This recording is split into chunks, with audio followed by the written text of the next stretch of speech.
Let's go get Sif.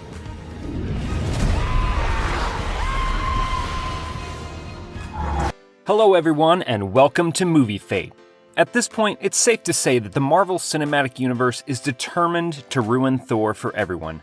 And the fact that I have to witness this is even more depressing because when many of us want to watch the God of Lightning and Thunder, we want to see him in all his lightning and thundering glory, then throw him in some spectacular action, commanding dialogues, and a worthy villain. But since the first Thor movie, I have seen a decline in character quality, which is truthfully upsetting. First, I had to deal with a nauseating drunk Thor who looked like he reeked out of something that lived in a dumpster, and now he's simply a what? He's a complete joke because of what Taika Waititi did in Thor: Love and Thunder. It's an abomination that should never have happened. As far as I'm concerned, watching Thor in this movie was painfully disappointing. The humor went too far and it was annoyingly fleeting. And yeah, there was good acting here and there, and a good laugh doesn't hurt anyone, but it's far from what you expect the MCU to deliver when it comes to Thor.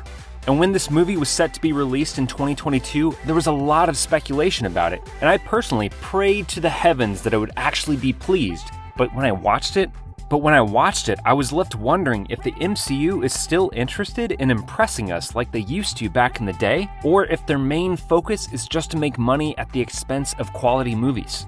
Because if I had to rate this movie, I would give it a 3 out of 10, and you better believe I'm being generous. For obvious reasons, I found most parts of Thor: Love and Thunder cringe-worthy. Despite some people's claims that the movie wasn't that bad, I literally found 90% of the movie as cringe. And the crazy thing was that it happened about 9 minutes into the movie. Its cringe level literally flew out of the screen and smacked me right in the face. And instead of having my eyes wide open enjoying every action scene, I had them half closed. The awkwardness from the moment Thor's backstory began to the point where he met up with the guys from Guardians of the Galaxy was just too much for me to handle. Couple that with Thor's lame jokes and weird interactions with other characters. If you ask me, the attempt to make Thor funny wasn't appreciated. It was very far from the classic Thor adventure that I've come to enjoy. Another thing about this film that really bothered me was the terrible pacing. Watching Love and Thunder felt like I was rudely being shut out of one scene after another. Or more like I was roughly thrown into the next one. And I would have appreciated if Taika would have at least put up like a little warning sign at the beginning saying, "Please fasten your seatbelt, this movie would be bumpy." And yeah, I know I heard a lot of people complain about this movie, but nobody warned me it was going to be this bad. And to think that it all starts right from the beginning. Let's see, Gorr had just lost his child and had been called by a spirit in a twinkle, and we see him in a garden talking to a golden god. Then one minute, I'm watching the fight between Thor and the Guardians of the Galaxy against invaders trying to destroy the alien king's kingdom, and then I'm zapped into another scene showing a sick Jane, and then, like magic, she's sitting next to a guy who's reading a book she wrote. The odd changes of scene make it difficult to enjoy the movie. The plot felt rushed, and I think it's because there's an attempt to keep it short compared to other MCU movies. And there was also this attempt to balance comedy and drama, which made the transitions very rough, but it wouldn't have hurt to make the movie a bit longer to help smoothen the edges a bit more and eliminate the problem. Like it or not, one thing that makes a great superhero movie is the presence of a worthy villain. But I barely enjoyed the villain in this movie, because Gorr got low screen time. And I agree that Gorr, played by Christian Bale, was perfect for this movie, but what I don't get is how I can count the number of times Gorr appeared in it. To me, he's one of the most underutilized MCU villains. Given that he has a quite interesting backstory that could have made the movie even more interesting to watch. Plus, we only see that he lost his daughter in the movie, but in the comic, he loses his mother and his wife to starvation, and if that had been played out, we would have been able to feel the depth of his pain even more.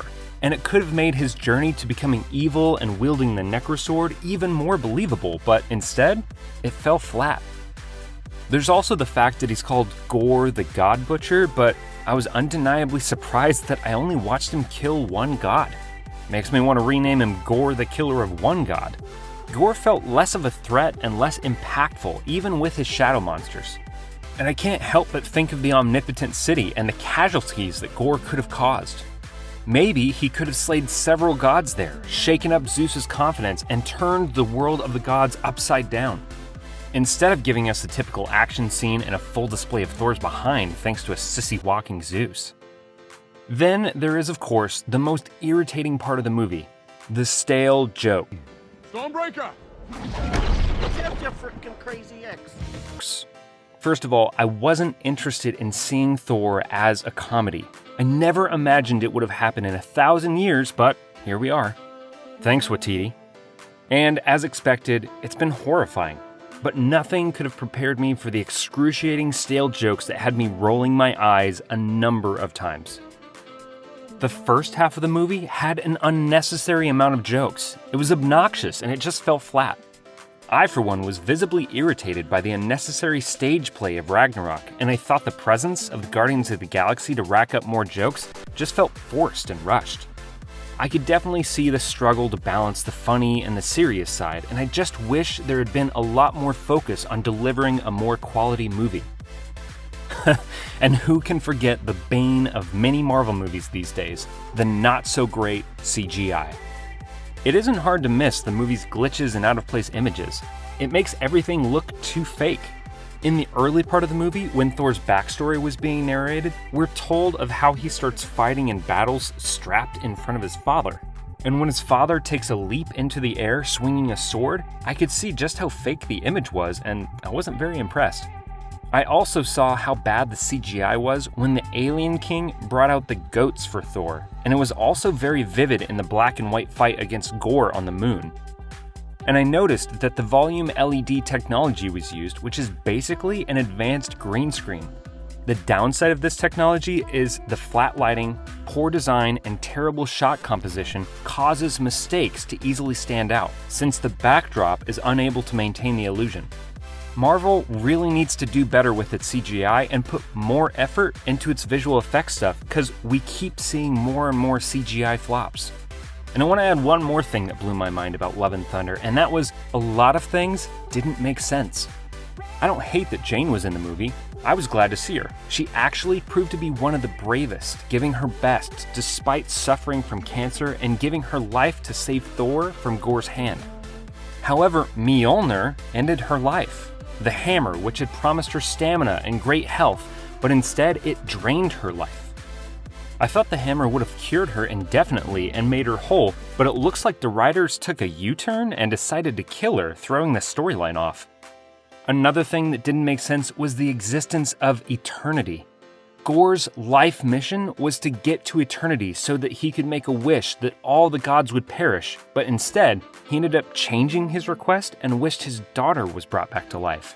And here's where I get confused. If eternity existed, then why didn't the Avengers just try it instead of the time heist? I was also surprised to see Heimdall's teenage son, Axel. Interestingly, he also has the same power as his father, although there was nothing to suggest that Heimdall was ever married or that he had a son. They weren't seen at all when Asgard was being destroyed or even when Heimdall hid in the Asgardian forest. And it looks like the MCU just made it up to fit into Love and Thunder's plot. In my opinion, Love and Thunder is the worst thing that ever came out of the MCU. Thor has no business being a comedian, and there was simply no need for an action movie with terrible jokes, terrible CGI, unreasonable plots, and rushed scenes to exist in the first place. And I really hope Marvel thinks things through before putting more stuff like this out. I hope you enjoyed this video, and remember to like, subscribe, and ring the bell for notifications.